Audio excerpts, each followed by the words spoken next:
में और मथुरा से जन्म लेते मान गोकुल नगरी आइए। मथुरा में तो बधाई नहीं बाज पाऊंगा, लेकिन गोकुल में भैया गोकुल में यशोदा मैया घरे बधाई गीत सोहर गीत करवाओ थी। कैसे आदादी हरेगा मैं कैसे रनिया तोहरे ताजन ललनावा गजब निकला गई हो।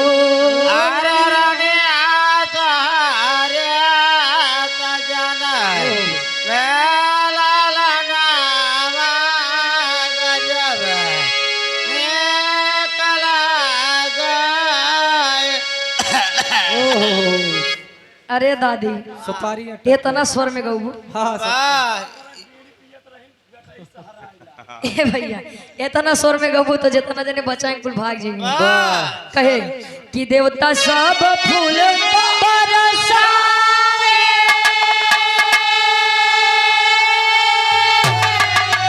अगनवा में नाचाए हो।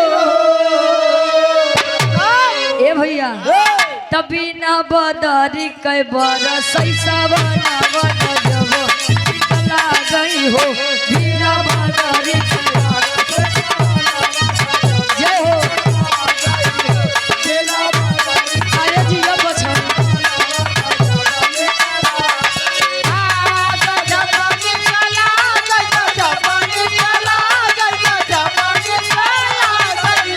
बिना बदरी कई बरस सवनवा जब निकला गई हो।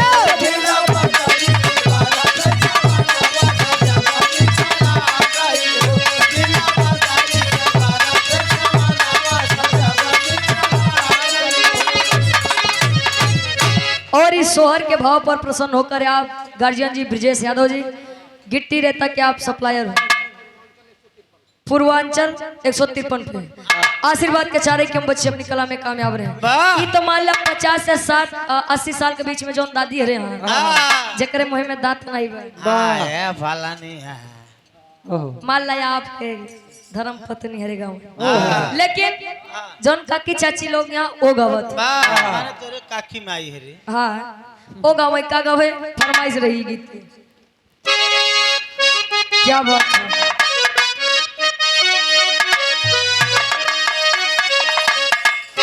अरे भला जे कर पिराय उहै जान दूसर केहू का जान।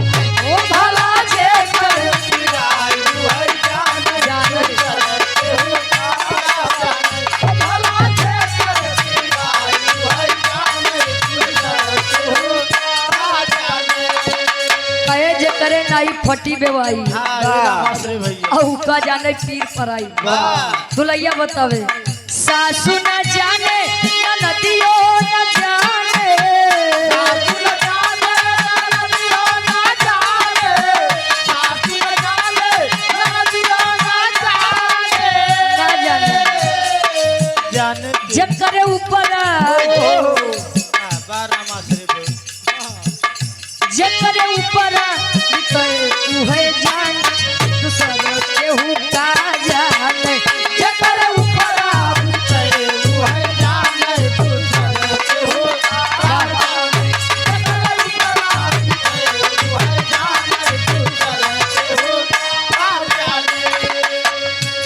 झूलत बड़े पलन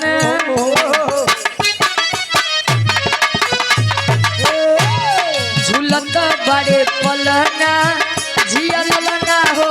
झूलत बड़े पलना जिया ललना हो। झूलत बड़े पलना जिया ललना हो। गिट्टी मोरन के सप्लायर आप गार्जियन जी पूर्वांचल 183 पे ब्रिजेश यादव गार्जियन जी 100 रुपए का माना आशीर्वाद कहे।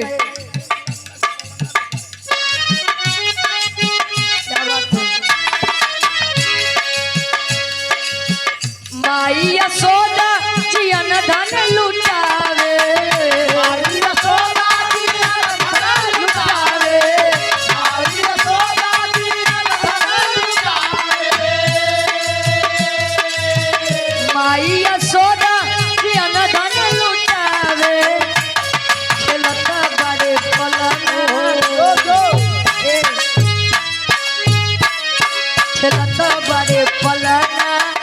जिया ललना हो खेलना बड़े फलाना जिया ललना हो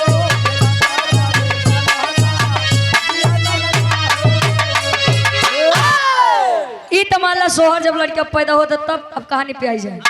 6 लड़का खो दिए, 7वां बलदाऊ जी, 8वां भगवान कन्हैया जी। श्राप की वजह से, अपने पाप की वजह से। अब हमारे एक छोट सा प्रश्न सुधीर भैया से नहीं हुआ, भैया जनता से बा। अब आप लोग चाह तब पकड़ के गवाइया, ना चाह तब ना गवाया। पकड़ गवा मन करे तो लड़ के गवाए।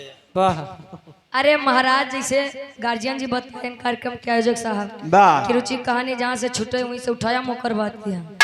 हम अपने तरफ से कोशिश तक किया, अब लही गया तो ठीक बा, नहीं लहा तो आप लोग अपन लड़का बच्चा समझ के माफ किया। खड़ी के भाव में कवि लिखते हैं का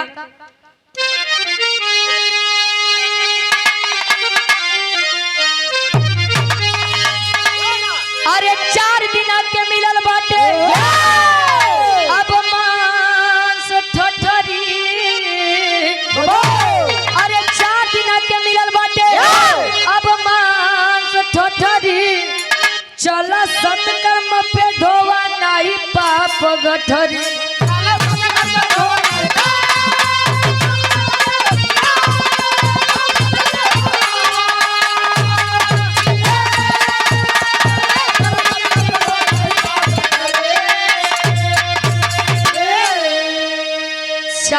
के मिलल बाई हान मांस ठठरी। चला सत्कर्म के राह पे न ढोआ पाप गठरी। आया है सो जाएगा राजा रंग फकीर। अरे कोई विमान पे चढ़ चला कोई बंधा जात जंजीर। जो आया है उसे जाना है, लाइन में सब केहू लगा है, नंबर कब आई कुछ हता पता नहीं। वेका जी सोचा रुचि ज्ञान बतावत यहाँ तो उनका नंबर ना आए। समय से बड़ा बलवान कोई नहीं है। आज भी रागावत कल के देखे बा कहाँ रहा। इसीलिए सत्कर्म करिए। संसार में काका दुइये जने का नाम बा। एक जे बहुत अच्छा काम करे उनकर, एक जे बहुत बेकार काम करे उनकर। बीचे वाले का गिनती कतो नहीं। बीच वाले से कहीं आए हाय और आप गार्जियन जी ब्रिजेश यादव जी गिट्टी मोरंग सप्लायर 183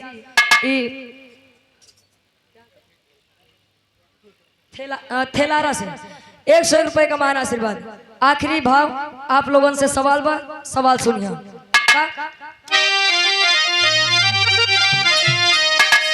अरे माने किया पाप था ऐसा फल उसका है पाई, तो पुत्रों ने क्या पाप किया क्यों मरे छो है भाई।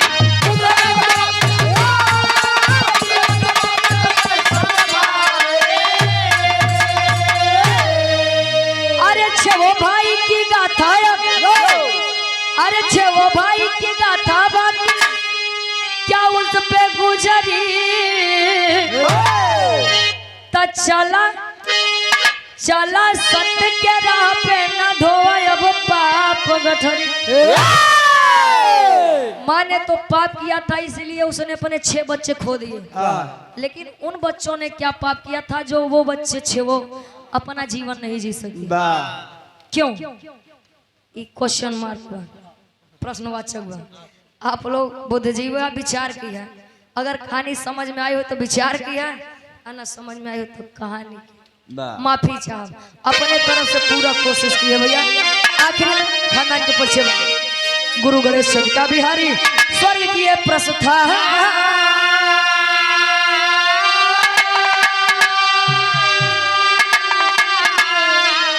तो कर्म से बनले लोग यहाँ पापी और महान हो।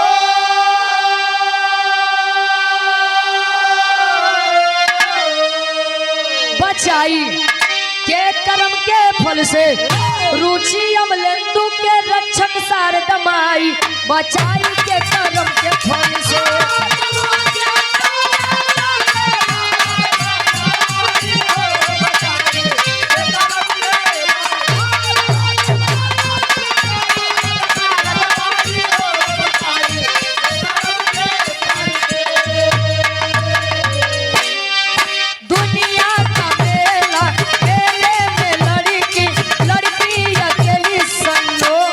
नाम उसका। अरे दुनिया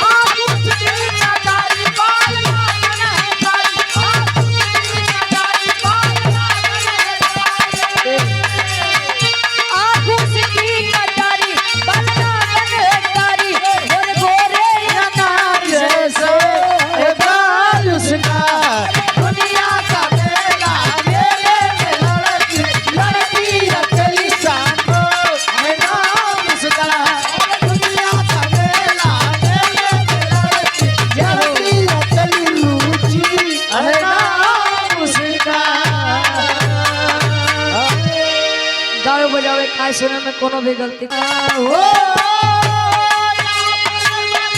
क्या बात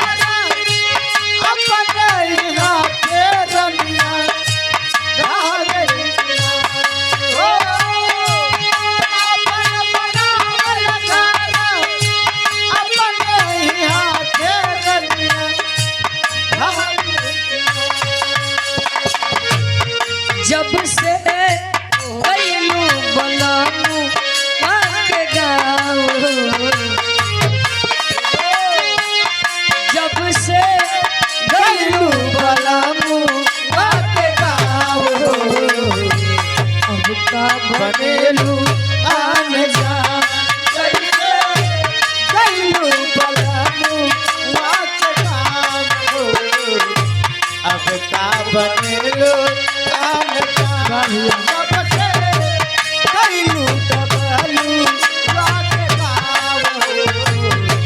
अब का बनेलो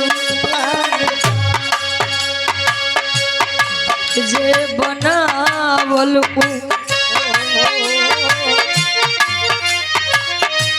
दिल जे बनावल पगले होई पगले होई प्यार जे बनावल होई कसाई दिल से बनावल पगले होई पगले होई प्यार से बनावल होई कसाई कहे दिल के दरदिया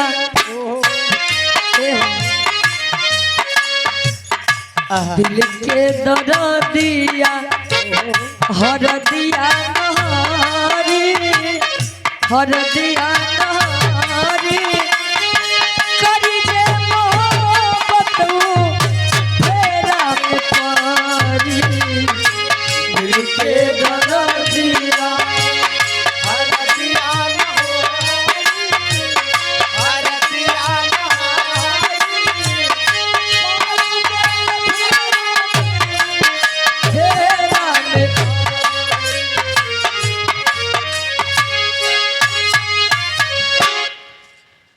बड़ा बढ़िया गीत सुने के मिला वाह नहीं वीर रस के बिरहा अरे वाह वह मोहे से और के तो सुनबा का काने से अच्छा काने सुनबा मोहे से गावा जाता है मोहे से गावा जाता है काने से सुना जाता है वाह वाह ए भैया हल्का सा मैं इको कह देता भैया फूलपुर कम करके इसको बढ़ाई दे इको थोड़ा सा बड़ा बढ़िया वीर रस के बिरहा वाह लोरिकायन खंड से वाह सुधीर भैया बड़ी बढ़िया बात बताए वाह कि हम बिरहा पकड़ के ना गाई वाह बिरहा बैठाई की गावेले हम जब आए सुधीर भैया हमरो आदत बा गवैया का गावत बा हमसे उसी नहीं मतलब रहा वाह हम बिरहा पब्लिक से गाते हैं और गा के चले जाते हैं वाह लेकिन हम जब से यहाँ आए तब से ही दादा हमरे कोच रुचि पकड़ के बिरहा गाओ हाँ जैसे वाला मुंगा वाला नाम कोच कोच रुचि पकड़ के बिरहा गाओ हम आपका क्या बताए कि हमारे इतनी क्षमता इतनी औकात नहीं बा कि हम गवैयन के बिरहा पे टिक्का टिप्पणी करी बिरहा जगह तब हमारे खातिर बड़ा नया बा ई पब्लिक के प्यार बा कि 2 साल 3 साल में हमका कहां से कहां पहुंचाए दें वाह इसीलिए कह रहे हैं कि रुचि की कोई हस्ती नहीं है रुचि को रुचि बनाने वाले आप लोग हैं अरे वाह हमारे इतनी हैसियत नहीं बा कि हम आपके बिरहा पे टिक्का टिप्पणी करें वाह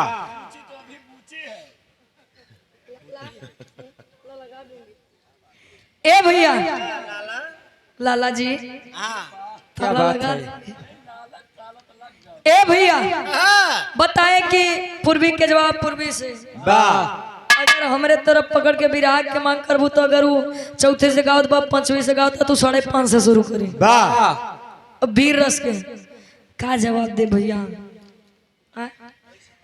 अगर ये हमार क्षेत्र बा वाह हमारे ये प्रतापगढ़ ज्यादा से ज्यादा कितना दूरी है? वाह 100-150 किलोमीटर से ज्यादा तो हो ही ना। अम्बेडकर नगर में काफी कार्यक्रम गाए तो पता बता कैसा होता है। ओहो रही बात हम पब्लिक से क्वेश्चन किए कि आप लोग बताइए कि देवकी जी के साथ ऐसा हुआ तो उन छेवों के साथ क्यों ऐसा हुआ? हमने आपसे प्रश्न भी नहीं किया था। अब पब्लिक का आदेश है, गार्जियन जी का भी आदेश है। वाह अच्छा जीवन में आज हम पहली बार इतना पकड़ के भी रहा हुआ है। वाह दादा कहे पे दादा कहे पे पकड़ के दादा हमारे बादा पहुंचा। वाह अरे क्या फरुखाबाद नहीं गए आलू लिया भाई दादा के हमारे आदेश बा की रुचि कुछ ऐसे गाय दे कि पब्लिक बैठी के बैठी रहे आनंद भी आ जाए। ओहो अब बहुत हो गया पकड़ के भी रहा हो ये पकड़े के चक्कर में हमारा आवाजो बैठे। अब गुरु जी कोशिश भाई आ जाओ।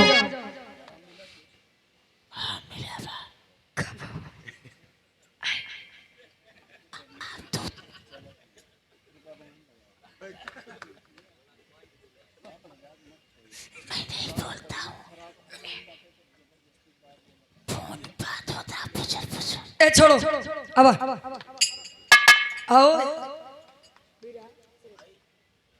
हुआ जी ने आवा हुआ बजावा।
छोट हास रस के कोशिश करब कि आप लोग ना जाए बाकी जाए वाले के रोक सकत भैया। जे जाए वाला रास्ता पकड़ सु गबई की है ओका क्यों रोक नहीं सकत। वीर रस के बड़ा बढ़िया अंदाज सुधीर भैया से आप लोग दोनों बार सुने। दुई बार और कहो दुई बार अरे तो 4 लाइन भूमिका के अंदर भाव है गुरुजी। आ जाओ जिन करा काहे परेशान होता।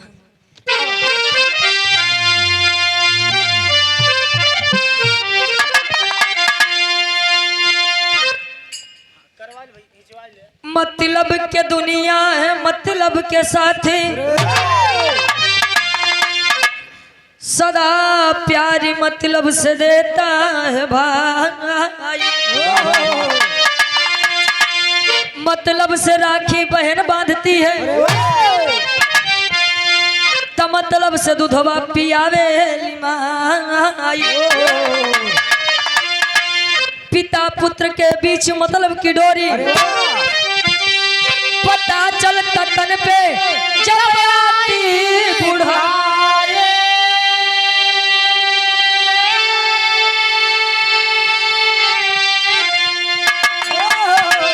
लेते विरासत वरासत में सारी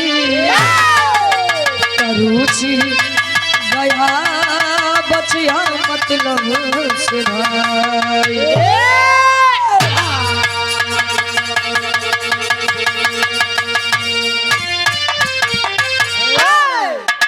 हमरे विराह के शीर्षक बात 3 छींक। छीक कौन छींक? यही छींक। स्वाभाविक बात है सबको छींके आती है लेकिन ये छींक विराह में का से का करे बा तनी बुद्धिजीवी लोग विराह सामाजिक उठाऊ और साथे हास्य रस भी रही लेकिन कहानी ले जाए के छोड़ो ई आप लोग विचार करिए। मतलब के दुनिया है मतलब के साथी ये मतलब युग चलत बा भैया मतलब बात तो सी लोग जुड़त नहीं मतलब नहीं बात तो का देखाऊ नहीं पसंद प्रयागराज शशांक नहीं बिरहा में आदरणीय आप हमारे गया गुरुजी बहुत सुंदर गजल के भाव में वाह संकेत करत हैं। कैसे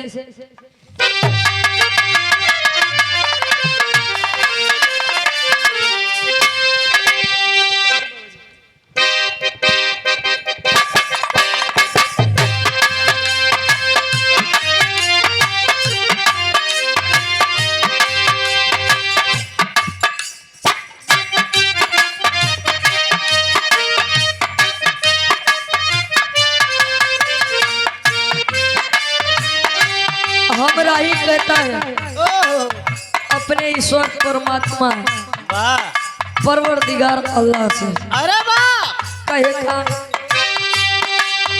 मेरे जिंदगी के मालिक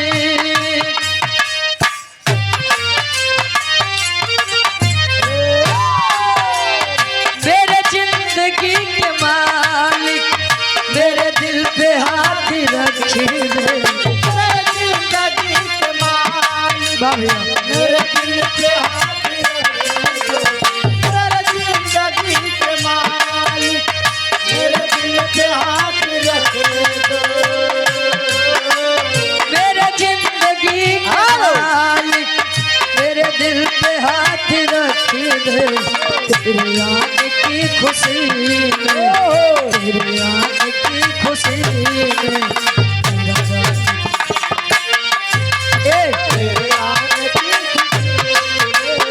मेरा दम निकल न जाए तेरे आने की खुशी में मेरा दम निकल न जाए एक पत्ती पर लगता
कहीं पर कहीं कहीं बच्चों को माता पिता के नाम से जाना जाता है तो कहीं कहीं माता पिता को बच्चों के नाम से जाना जाता है भैया हो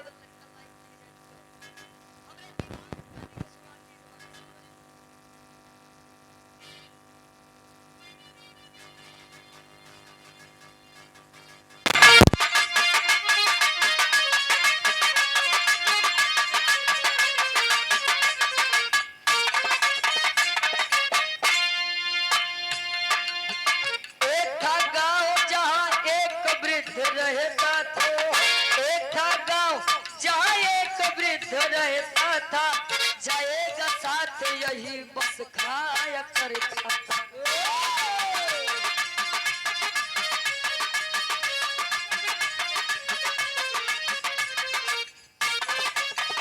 नाम तक की सुन पाल किसी की नहीं सुनता था नाम तक की सुन पाल किसी की नहीं सुनता था चादर बुढ़ाई का यादर के साथ बुनता था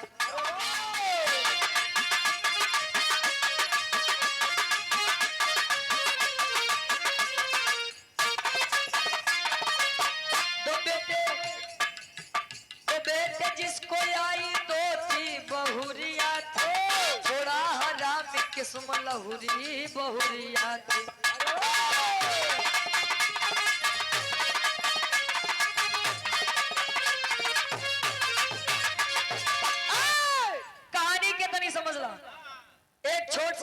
छोट सा परिवार बा, परिवार के मुखिया किशुन पाल दादा रहे, दुई लड़का समय आए दोनों लड़का के शादी कर दे।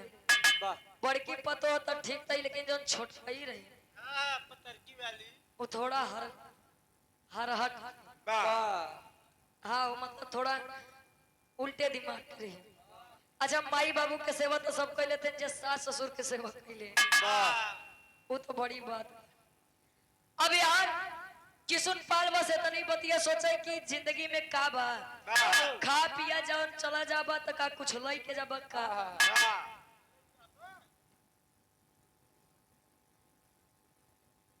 और आप धर्म के हमारे बड़े भाई आदित्य भैया जी, भोजपुरी आधा म्यूजिक के प्रोप्राइटर साहब, सैदपुर गाजीपुर से आपके द्वारा सुंदर पुष्प पंखुड़ियों में गुथा हुआ हार 101 रुपए का महान आशीर्वाद।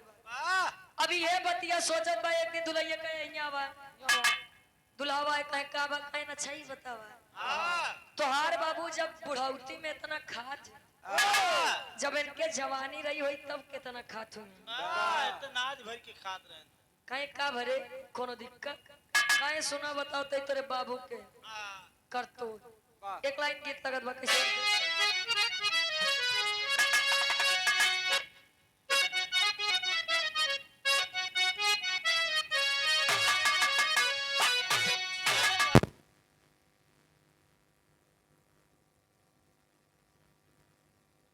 अपने जमाने के आलम में गावे गायन और गाय के चला गए। तू कब बाबू कहाँ अरे कुछ देर बाद ए भैया कोनो दुल्ही